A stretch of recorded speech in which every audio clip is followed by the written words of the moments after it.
Welcome to the acronym soup of government classification. Hi, my name is Lindy Kaiser and I am with clearancejobs.com. We recently saw the affidavit that was used to execute a search warrant on former President Donald Trump's Mar-a-Lago residence that gave us a little bit more clarification on the alleged 185 pages of classified documents that were stored at the former president's home. I'm not going to pontificate on what exactly those documents were or the threat to national security without seeing the documents. I think it is literally just that, a lot of speculation, a lot of inability to say what exactly was included or what that threat might be. What I can tell you is the meaning behind a few of the specific designations that were included within that. We talked earlier, some of the documents were classified at the TS-SCI level, and some of those involved special access programs or SAP programs. What is SAP? I've seen some pontificating that this applies to the government's most sensitive secrets. I would push back a little bit on that. SAP programs basically are just programs that have specific designations for how the information has to be handled. Now, yes, incrementally, it's generally at the TS, SCI level. You can have a SAP program at the secret level. So top secret obviously is the highest level of classification. But across the whole breadth of our national security apparatus, would I say that these are the government's most sensitive secrets? I don't think I can say that unless I know what is included within that. But we can say these are SAP programs, and some of the designations within that include ORCON. That means Originator Controlled. That basically just means whoever set the classification is the one that gets to maintain the classification of that document. NOFORN was also in there. That means no foreign nationals should view that document. There were FISA designations on there, Foreign Intelligence Surveillance Act designations within that.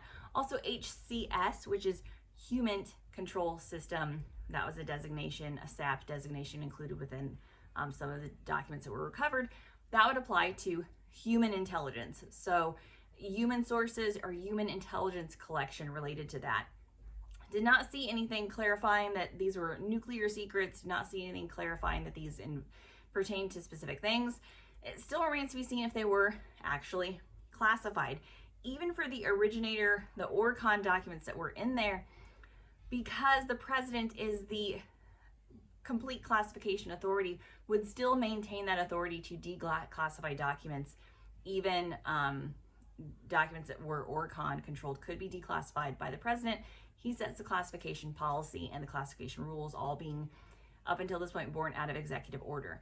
Now, former presidents cannot hold on to classified documents. Often that they will in some capacity or maintain eligibility or access. But again, because the current sitting president is the classification authority, what will be interesting to see here is if or how Donald Trump can prove that the documents were declassified, or if Biden steps in some capacity to say, no, I reclassified or have redesignated those documents in some way, even though they were potentially declassified by the former president.